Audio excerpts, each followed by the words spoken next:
Principles of the Treaty of Waitangi Bill, second reading. The Honourable David Seymour. Mr Speaker, I move that the principles of the Treaty of Waitangi Bill be now read a second time. Mr Speaker, members of this House can still change their mind. Stop. Hold it. Where are the police helping us with this? Now,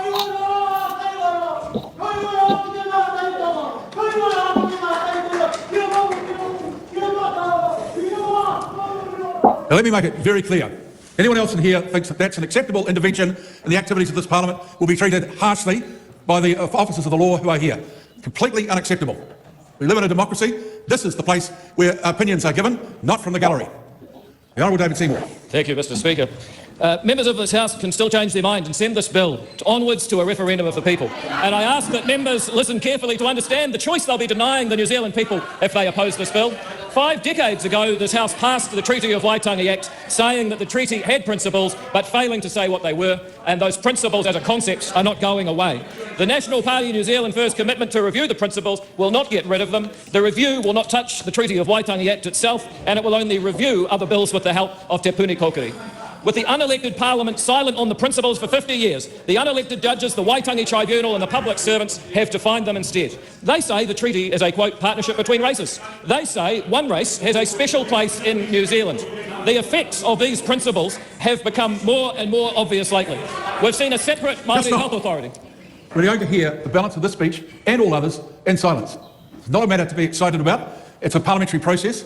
Everyone has a right to speak and be heard, and they will be today.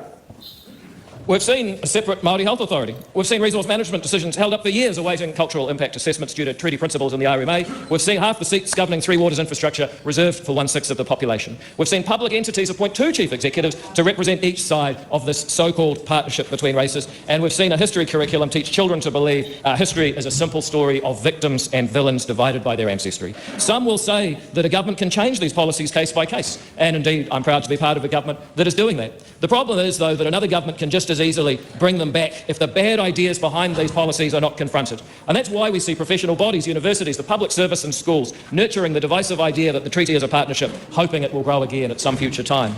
The partnership principle tells us that Kiwis should be ranked by the arrival of their ancestors. We've seen it in recent weeks. Just one disgraceful example was the attack on my colleague Paramjit Parmar by the Dean of a law school for being a migrant who proudly chose this country. She faced no consequences for that, and it shows how low our country has sunk. The idea that your race matters is a version of a bigger problem. It's part of that bigger idea that our lives are determined by things out of our control. And I hear the leader of Te Pāti Māori saying, oh, it's not about race. He named his party after a race. Of course you have a problem with race in this country under our current policies. They may have occurred. These problems, these ideas that determine our future, these events may have occurred before we're even born. We face a denial that we can make a difference in our own lives and that we have a right to do so by this old-fashioned primitive determinism that should have no place in a country that is founded and lived in by pioneers. We're all thinking, we're all valuing beings. We should all have ngā tikanga katoa rite tahi, the same rights and duties, just as the 3rd article of Te Tiriti itself says. And that's why the principles of the Treaty of Waitangi Bill would finally define the principles, in line with the treaty itself, giving all Kiwis equal rights. And let me read those proposed principles, because if anyone wants to vote against this bill in this House today, then let them explain specifically why they oppose the words in the bill. It says, Principle 1, the Executive Government of New Zealand has the full power to govern, and this Parliament of New Zealand has full power to make laws. Principle 2, the Crown recognises and will respect and protect the rights that Hapu and Iwi Māori had under the Treaty of Waitangi at the time they signed it, so long as those rights are extended to everyone who lives here or are set out in a treaty settlement. And Principle 3, everyone is equal before the law. Everyone is entitled without discrimination to A, the equal protection and equal benefit of the law, and B, the equal enjoyment of the same fundamental human rights. People who oppose this bill should ask themselves, what is the best argument they have against these principles, and are they prepared to say that argument out loud? And if not, perhaps they should support the bill so the people of New Zealand can have a say at referendum.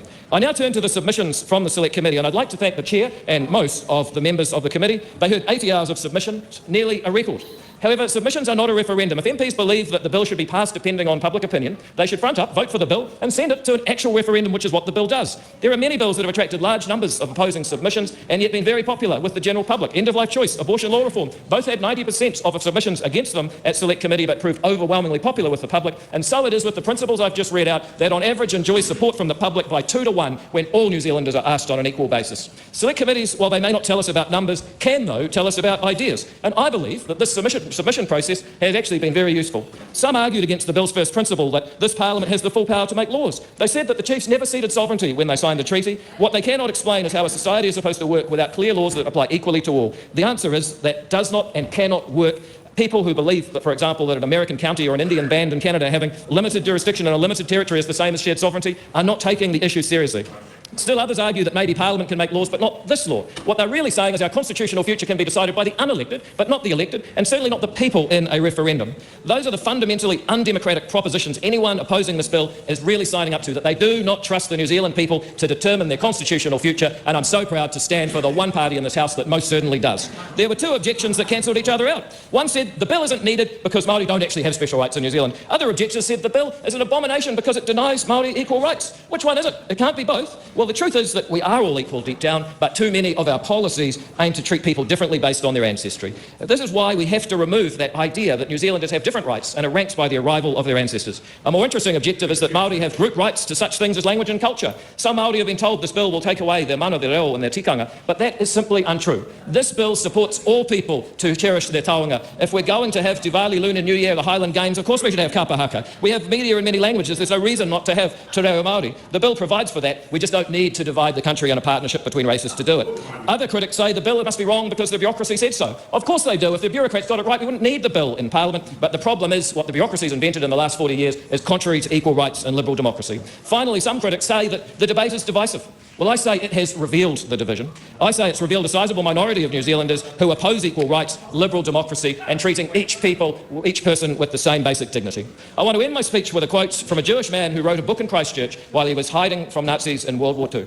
The book is The Open Society and Its Enemies. It's been described as the most important book ever written in New Zealand. His name was Sir Karl Popper, and he said, the more we try to turn away from the heroic age, the more we try to return to the heroic age of tribalism, the more surely do we arrive at the Inquisition, the secret police, and a romanticised gangsterism. Beginning with the suppression of reason and truth, we must end with the most brutal and violent destruction of all that is human. There is no return to a harmonious state of nature. If we turn back, we must go the whole way. We must return to the beast. But if we wish to remain human, there is only one way, the way into the open society. We must go on into the unknown, the uncertain and insecure, using what reason we may have to plan as well as we can for both security and freedom. Members of the House and public of New Zealand, a free society takes hard work and uneasy conversations. I'm proud that my party has had the bravery, the clarity and the patriotism to raise uneasy topics, and I challenge other parties to find those qualities in themselves and support this bill. We will continue to fight on for the truth that all Kiwis are equal. Ake, ake, ake. Thank you, Mr. Speaker. So, where to begin? I'm just gonna quote the Green Party because I really like their response to the entire committee. Right, I don't know who in the Green Party wrote this, but it's a banger response. We are still looking for any credible evidence that special treatment exists for Māori. Moreover, Te Tiriti in and of itself did not confer any special rights to Māori. It affirmed pre-existing rights that Māori already had. Te Tiriti granted special rights to the Crown, if anybody. Thank you, Laura. I love that, actually. I love that. I just think basically the treaty is actually about love and respect. Basically, it's about listening and sharing. It's not about who's got the loudest voice and beating on their chest. It's about sitting down collaboratively as a collective and respecting and loving and listening to each other, including the voices of our babies. And he does contradict himself a few times. He speaks about how culture doesn't matter, but then he said it does. So why does identity not matter? Because he is a clear example of someone who doesn't have identity, someone who's not connected to his whakapapa, to his lineage. And this is a pure example of how someone will go through life if they don't have any connection to their iwi or their whakapapa. Sometimes it's actually quite sad for me to see him like that, because I mean, on the face front it seems like he's got everything together and he's proud and happy, but you can't be happy on the inside. That's just a surface level of a person. You can't be happy on the inside to tear apart where you come from, in my opinion. Well, he probably doesn't sit there and recognise where he came from, considering when he first got elected in 2014, I don't think he even knew about any Māori heritage, or claimed he didn't know about any. No, Māori I don't think he did. I think he found out later. But anyways, I was just as confused as Todd Stevenson was throughout the entire speech. I wonder if Todd Stevenson ever got the answer to his question, do Māori have more rights or special rights than anybody else? Well, the answer to that is no, because, again, we have the Universal Declaration of Human Rights of 1948, We have the New Zealand Human Rights Act of 1993 and the New Zealand Bill Rights Act of 1990. So what are we trying to get equal rights for? Yeah. What is Seymour trying to achieve here? What he's trying to achieve here is he's trying to benefit the interests of the capital class, the rich buggers that want to own more resources, privatize everything.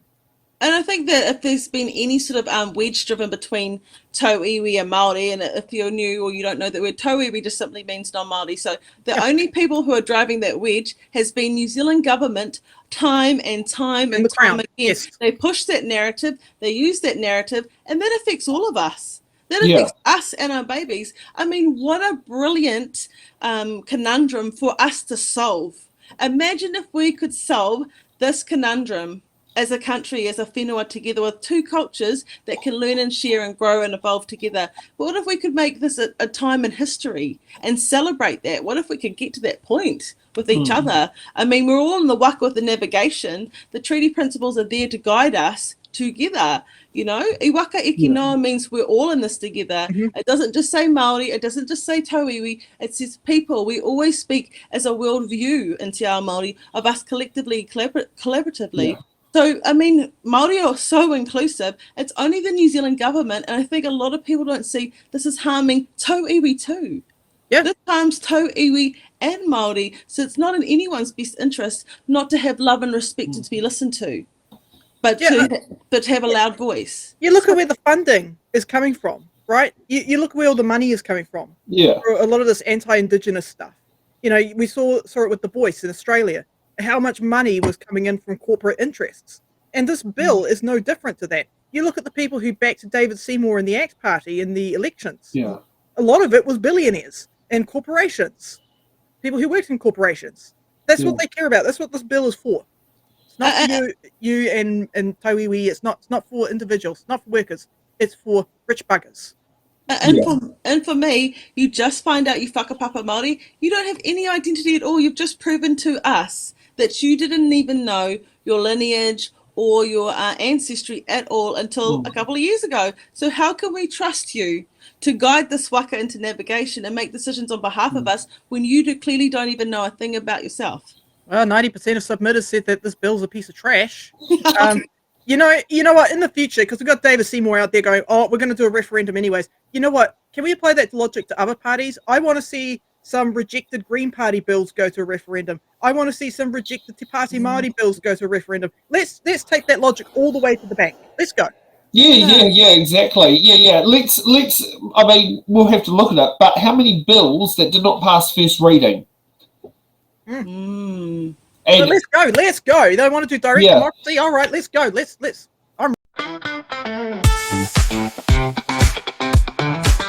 Thanks for watching. Make sure you're subscribed to our Facebook, YouTube, Twitch, Instagram, TikTok, News Guide, the Order Paper Podcast.